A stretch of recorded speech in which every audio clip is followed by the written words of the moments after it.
Okay, we're good to go. So I'm Julia, and I'm Chloe, and we're students at Duke's Aldridge Academy. And today, as part of the Aldridge Foundation's Creative World of Work Week, we are chatting to creative professional Patrick Scally to find out about his experiences within the music industry and get some advice on how we could follow a similar path when we leave school. We've got lots of questions to go through, but for those of you who are joining us live, please feel free to throw in your own question via the chat box, and we'll get through as many as we can. So, hi Patrick, with the first question, could you please introduce yourself and give us an overview of your experiences within the music industry? Yeah, of course. Thank you both for introducing me. So Patrick Scally. I've worked in music for about 8 years now. I studied music technology at university in London. I kind of grew up in a small town. I moved up to London to pursue music as a career. And since then, yeah, I've worked as a producer and as a singer, and then also as a DJ, and then run a booking agency and ran a record label as well. So kind of done lots of different parts of the music industry. So yeah, pretty broad experience. So hopefully I can give some gems to you guys today. Interesting, thank you. Did you find it difficult securing your first role at Mike Skinner Limited? And how did you set yourself apart from this competition? Yeah, I mean, it's definitely tough. So actually Mike Skinner was a little bit further down. So the first thing I did was I worked for a DJ booking agency. And I basically just randomly cold called this company to say, like I wanted to be in the music industry. I was really into dance music and I wanted to DJ, but I didn't have any experience. So I thought rather than being another DJ trying to get gigs, let me go to an actual agency, work inside the agency to see how the industry works. And then I can probably like give myself some gigs or like give myself some ways in, So I did that basically for a while. And that was while I had a regular job at a startup. Like a tech startup in central London. I was doing that on the weekends and on the evenings and on lunch breaks if I had it. So it was tough to secure a kind of first role because I had to kind of get a job outside of music first to kind of get back in. But I think it's kind of the lesson is to do loads of networking and just, especially now with like Instagram, like you can just DM brands and creative people you like and say, hey, like I want to work for you to do this, I can do this, like I'll do it for free, like just let me get some headway in this. So I think that was the easiest way for me to get in when it was tough, because there's so many people who want to get into music because it's a job that people would just love to do, right? Because it's not a typical kind of job. So the best way to get in, I think, is by learning by doing. So just getting as much experience for free or just offering to do something for a little bit of money just to get your kind of different direction into the industry. Mm-hmm. And do you remember your first gig? Yeah. So yeah, I was DJing before I performed as a singer and a producer, and I put on my own party because no one would book me. So I basically put on a party thinking it was going to be like rubbish, but like 400 people showed up. So I was learning how to use the turntables like in front of 400 people. So in my mind, it was the best gig in the world. Like I was like, whatever. But in reality, I was probably really terrible. But it was like like learning by doing. It was like, I'm here now. You got to figure it out, So that was the first gig as a DJ, and then the first gig as a singer. Similar, just kind of put on my own things. I think that's the best experience I could say if someone wants to get into performance is put on your own shows. Like venues are really open to creative people just showing up and saying like, hey, I want to work in, can I put on a show? I've got this little audience, they'll be up for it. So I think do your own thing. And something you talked about earlier is having creative control. So it means that you can design your own poster. It means you can do the lighting how you want to do it. So you learn all the various aspects rather than just kind of being the performer. Mm-hmm. That's great. You seem to be multi-talented and have many roles within the music industry. Is there a best recommended route into the industry?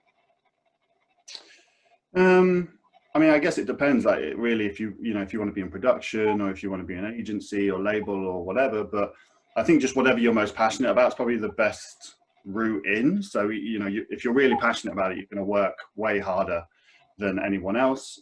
You're going to kind of find new ways to get in, and I think, especially with like, folks like yourself, you know exactly what's going on in the culture and what trends are coming up and the subculture better than the people you're trying to get a job at. So I think in terms of for me, the reason why I did music as well as did, you know, social work for the Tram Prix, creating workspaces, and also was a videographer in Berlin, is just because I always wanted to explore these different things. And I think if I always had different skills than, say, the next person who just wanted a job in the music industry because they, you know, love music, which is a very good reason. But I think if you've got multiple skills, as you said, you know, you're doing music and photography and history, like how can all three of those things make you they will make you a different candidate than someone who just comes in and says, you know, like, I like XYZ artist on your label, give me a job, you know? So I think being able to prove those things, and I think for me, being able to create stuff for people, and, you know, going in and working for Mike Skinner, I was running the label, but I was also running the party. I was also engineering for artists, recording at his house, or, you know, creating videos for his YouTube or for Noisy and Vice. So it was, I could always chip in multiple areas, and that made me a better candidate in the long run, and it serves me really well even to this day, to be honest. That's pretty cool. Earlier you mentioned that you studied music tech in university, and before that, was there a different career that you had in mind? Yeah, I mean, at secondary school, we were talking again, there wasn't really a music department at my school, so I didn't have anyone to look up to, or like no one in my town had ever done music as a job, so I didn't know it was a job. And I'd say that's probably my advice to you guys and anyone watching is, as early as you can, get mentors, you know, get people who have done it before or are doing it now, because they can tell you so much about the industry that, you know, it takes a long time to learn, you know, once you're in it. So for me, when I was younger, I studied like English literature and language and sociology at college. And then basically I got Fruity Loops music software at the age of 17, started making beats, basically couldn't stop making beats, and got really like just every day, every moment, like when I wasn't at school. And then so when it came to university, I applied for English lit and language, and one university I applied for music too. And when they accepted it, I was just too good of an opportunity to pass up. So, you know, it felt like the right thing to do. But when I went to uni, yeah, I didn't know what I was going to do in the music industry. I just wanted to sing and produce. That's quite a tough industry to get into. But now, you know, when I've released music and it's got hundreds of thousands of streams and stuff, it all looks very simple. But it's been quite a long journey. So you've got to really love it, you know, if you're going to do it for the rest of your life. Right, that's good. Out of all the roles that you have within the industry, what do you enjoy? I mean, what do you most enjoy doing, and why? I think, you know, the writing and the singing and you know, is more so than the live performance. I'm not a huge fan of that. The nerves are crazy. I always really struggle with it. So you know, when it comes to writing albums for people and you know, spending, you talked a bit about earlier about having a, like, what's your day look like, and you know, for me it would be get to the studio for 10 and maybe leave at 3 a.m. and that would be 6 days in a row, and you know, you're just going in there trying to create something new, like learning from each other, you know, the people you're writing with and producing with, you know, just having a good time, hopefully, you know, kind of learning more about yourself and others through the creative process. And I think there's nothing better than when you go in somewhere and there's no sound and no nothing, and then you leave at the end of the day and you're like, oh my god, this thing that we've got is like, I can't stop singing it. Or you know, you play it in the car and you're like walking around like, oh my god, this literally sounds like a #1 song. Like that feeling of just creating it out of pure nothingness, whether with someone or with yourself, it's just incredible. There's nothing like it. And I think it's true across a lot of creative industries, you know. And in music, if you're doing a live event and you're watching this spectacle happen in front of you and it was just a note on a notepad 6 months ago, you know, that process, you know, I think is the most exciting thing, like learning through exploring and doing the work. Mm-hmm. So speaking of exploring and like experimenting, what are some challenges you experienced along the way to get where you are now?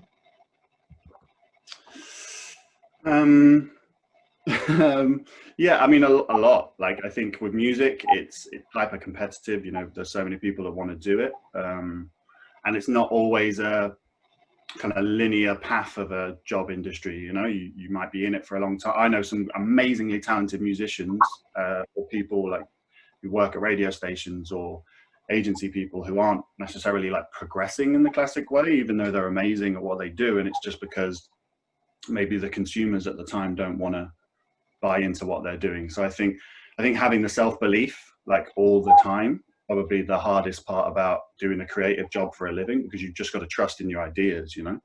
And for you guys at this stage, I'm sure you truly believe in all your ideas so much, you know, and that's the fire that you've got to keep the whole way. But once you you know, because it's a consumer facing industry, isn't it? So as soon as you give your work out to people, you open yourself up to be told, oh, it's not very good, or some people think it's amazing. And, you know, you've got to be able to take all of those things and still move forward. So I think being able to take kind of all of the weight of your work once you share it publicly is something that when I first started out, like if I had one bad YouTube comment, I was done for like a month. I'd be crying in a corner somewhere. I'd be like, this is terrible. I'm never going to do this. And then all you need is like your mom to go like, it's okay, baby, you can sing. And then, you know, you're like, cool, let me do it again. So I think like learning to be able to do that as quick as possible is a really good skill. So, what entry level or junior roles are available in the industry? And given the competition, how can young people stand out when submitting their applications? Yeah, I mean, I think there's a lot of junior jobs in music, you know, whether you want to get into publishing or record labels or radio, or, you know, if you want to be a writer or what have you. But I think they won't come to you, so to speak, you know, and I think a good friend of mine, Rags Originale, who's like a singer, producer, he produced stuff for like Skepta, he did like Shutdown and stuff. He would always say like the labels aren't going to come to you, like you've got to prove that you can, you know, do streaming numbers and you can sell out a show, and then that gives them the desire to go, okay, cool, like now we'll bring you in and work with you through our infrastructure to be able to be bigger and better. And I think that's probably true across all industries, like whether it's live production or whatever, you know, you've got to do your own things, you know, like don't wait for you know, like the industry to help you to be successful. Like you guys could create a little movement on your own and shoot your own video and create your own song and then put it up on YouTube and promote it on socials, probably with way more energy than someone who's, you know, 35, 40, maybe who's just started, you know. So I think harnessing that pure kind of creativity you have at the start and then just building something and you know, I think you learn all the mistakes by doing the work. And when you want to be hired, they're going to hire you for your creative vision rather than your CV, which, you know, when you start out, you don't have a CV. So you can't say, I've got all this experience, hire me. Really, your CV is going to be the work. So if you can start doing the work as early as possible and getting experience and probably doing loads of rubbish stuff for like a really long time. Like my early music was terrible. And like my early DJ gigs were terrible. But, you know, you after years of doing it, then it's like you're irresistible to them and they want to work with you versus, you know, you wanting to work for them and it being a one-way street. So yeah, I think practically learning by doing for sure. What can students do at home right now to gain experience, to build skills and educate themselves further about the industry? Yeah, I mean, I think with music, it's good. You know, a lot of my friends who are singers and producers, lockdown hasn't changed their life very much because they live at home and work in like a home studio, or they have, you know, their studio may be still accessible. So obviously they can't perform, and that's a huge, difficult thing. But I would say this is kind of like a good microcosm for young people right now to maybe feel what it's like, because you're going to spend a lot of time in small rooms kind of just trying to get ideas out, you know. Which can be a difficult process to learn, especially when you've kind of gone through the kind of formal academic route. So I'd say in terms of what you can do now, though, you know, luckily the internet is your friend, you know, and there's so many courses online to get into. And I think if anything, I would just say broaden your horizons creatively, you know, like learn get different references, like explore. If you're into, you know, K-pop, like start exploring like psych folk from like the 70s, or if you like Ariana Grande's live show, why not look back at like Slipknot's live show from the 90s, you know, like look at all of these different references and start to build up your kind of well of knowledge, because that's the stuff as well that, you know, 10 years down the line you'll be able to reference those things and use them in your work in subtle ways. So I'd say just always be consuming as much as you can, like information and knowledge, because when you're young you can just take all of this stuff as much as possible, and it's yeah, it's not really clear maybe how you're going to use it, but trust me, it becomes useful down the line. And when you create something, all of a sudden you go, man, that's referencing something that I learned when I was 16, and that might be 10 years ago, but it's in there somewhere. So I think you just got to just keep learning and keep referencing stuff and getting kind of creative examples. All right. So, in the music industry, are there any downsides to it? Yeah, yeah. I mean, there's downsides to every industry for sure.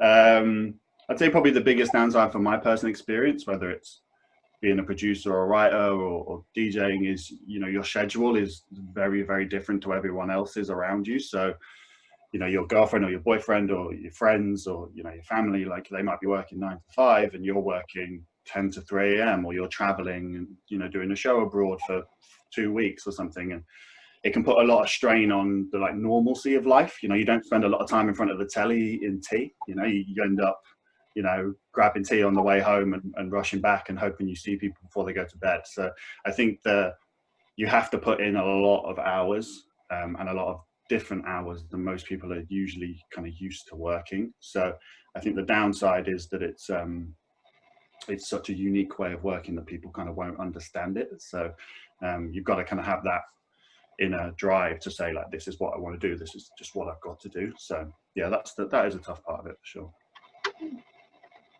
All right. So we are coming to the end of our Q&A. We've got time for a few more fire questions. What's your favorite song? Of mine or just ever? Of yours. Okay. So a song I did with a guy called Starslinger, which is called God's an Only Child, which, yeah, I think it's got about 500,000 streams on Spotify now. So I think just the way it connected with people, and I basically wrote it inside of like 2 minutes in Berlin. It was so simple, but it's kind of like the purest idea I ever got down. And I think the fact that it's successful is a great testament to just not overthinking stuff. So yeah, that's probably my favorite song that I did. We have a question from Georgie. Who or what inspires your music? Probably like people and like experiences. I think when you're I try not to think about other musicians, because then I think you end up just kind of copying what they do somewhat, even though a lot of people will inspire you. But yeah, I think like living, and I definitely when I was living in Berlin for a year, that was probably the most creative time I ever had, because I couldn't speak the language, so no one in the street was like talking in a language I could understand, and I was just very disengaged from kind of society. So I think the kind of quiet, if anything, inspires me the most, because it's when you can think the most clearly. All right, here's a question from Abby. How did you make your uni application stand out from any others? My uni application, wow. So yeah, for music tech, you had to send in a CD. Hilarious, like no one's going to send a CD anymore. You could just attach a file to an email, but that wasn't possible back then. I don't know if that was possible. So I sent a CD with like 10 pieces of music to kind of prove that I could do it, which wasn't part of my CV. I just had to do a regular application, but I found out who was doing the course and I just sent them my music, because again, like in a small town, no one was making music, so I didn't have anyone I could get stuff from. So that was my way of like directly speaking to someone who was in the industry, and I was like, what do you think of these beats, kind of thing. And they were probably terrible, but it was enough to make them kind of want to go, this guy's got like something. So yeah, I made stand out by just going above and beyond. I guess that's always the way.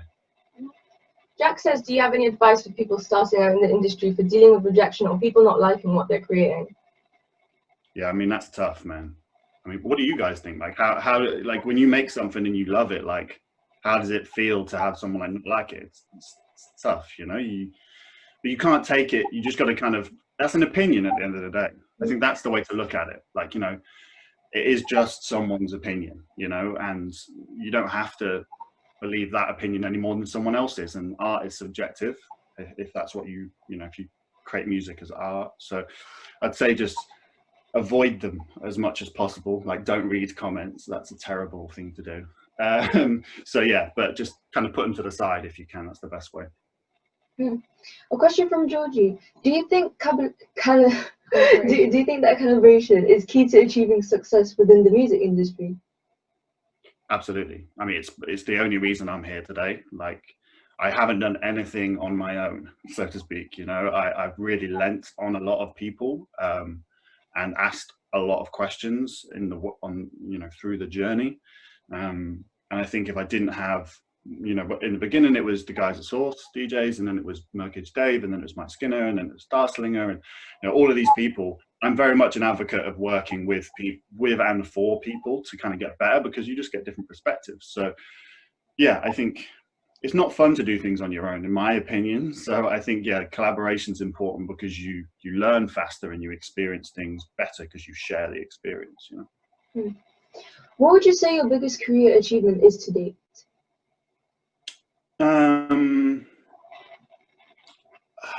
I think we played Glastonbury, DJ'd at Glastonbury. That was kind of cute. That was a fun experience. Yeah.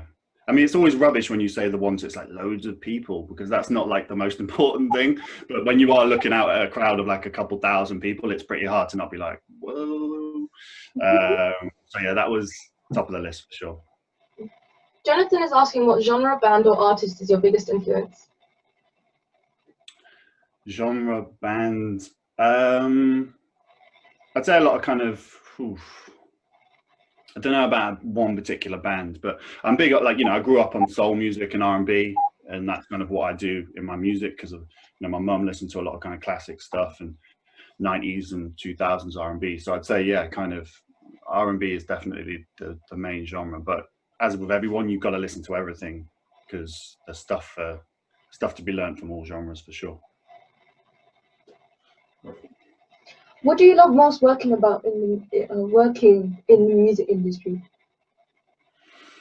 I think the freedom, and well, the fact that it's a creative job. You know, we were in Creative World of Workweek, like, shout out to the Aldridge Foundation. You know, this is what it's all about. You know, who wouldn't want to work in a job where every day you get to show up and create something, and that is the measure of your work. You know, it's what I always dreamed of doing. You know, and I think having multiple ways of doing that, whether it's videography or it's music or it's, you know, designing spaces, you know, I think that's the most exciting thing, is kind of always seeing where you can kind of take things and get better at creating things. And I think when you start out, you know, you've got a very, you know, naive mind about how things work, and the more you learn, the better you get at doing it, and the more you can stretch out and trust and believe in your ideas. And I think now I'm 29 now, but, you know, when I was 22, a lot of my ideas weren't probably that great, but I believed in them so much that I executed them to a higher level. So I think when you're young and when you're starting out, and what's great about this is you just get to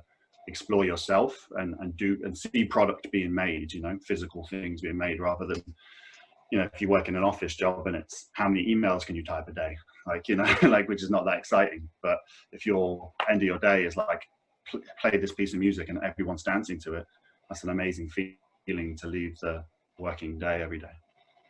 Abby is asking if there are any magazines or blogs that we should think about following to keep up to date with the industry and trends in music. Yeah, for sure. I mean, obviously it depends, again, what kind of industry you want to get into, but I think, especially right now, like, I wouldn't actually be thinking about where the trends are going. So I wouldn't look at like industry music thing. I reckon stick on to stuff like, you know, the Fader, or, you know, Clash, or these people like Crack Magazine and stuff. I think all the places that just have like their finger on the pulse, because you'll just find out about what the new and the next is before everyone else. And that's like, again, if you're trying to find a job, they're going to say, you know, what are you looking at right now? Like, what are you interested in? What are you excited about? And they're not really going to want to worry about, like, you know, what work experience you did when you're 16. So I think just being on top of what's exciting in the industry, and then picking what you like from what's happening. And I think that'll be that's the way you should be looking, for sure. All right, from Georgie, is there anything you know now that you wish you knew when you were first starting out in the industry? Everything, probably. But then that's the point. I think I wouldn't want to know what I know now at the start, because if I knew that, then I wouldn't have made so many of the creative decisions I made in the beginning, and just risked. I took a lot of risks. I didn't specialize in the beginning. You know, I did music, but then, like I say, I just went and did videography in Berlin for a couple of years, and I wasn't a DJ, but I wanted to, and I just did it. And I wasn't a singer, and I just thought, let me try it. And then I started, and then you get the streams and stuff. So I think the thing I wish I knew was that was the right thing to do, versus when I was younger, it was just like, I didn't know any other way. So yeah, I would say, and for you guys now, right? Like, you don't need what I know to be in the creative industries. You know, you just need what you just need, that like vision, like retain that inner 3-year-old vision and belief, and then you'll be like calm the whole way. Do you have any plans to bring out any new music soon? I do. Yeah, I do. Yeah, it's been a little while, and I've been putting out other people's music, which has been really nice to just do that part of the process. But yeah, I can't not do it. So yeah, I'll definitely have some stuff out, I think, in January, and then kind of throughout the year. So and hopefully do some shows again, which would be nice to, once we can all be in crowds and hug each other and high five and stuff, you know, those old pastimes. And hopefully you guys can come to the show. I mean, I'll do like an underage one, right? I mean, like maybe at the school, maybe we could do a show at the school, and you could do the photography for the show. Like, it would be great. That would be great. And the last question from Jack: where can we listen to your music? Everywhere. So yeah, my last name, so Scally, SCALLY. If you search that on Spotify, Apple Music, or anywhere you listen to music, basically, it's all up there. And that brings us to the end of the session. Thank you so much for sharing your experiences and knowledge with us, Patrick. Thank you, Patrick. It was a pleasure working with you. Thank you so much. And thank you everyone who has joined us today. Thank you. Thank you. Thank you, guys. Appreciate it. Cut.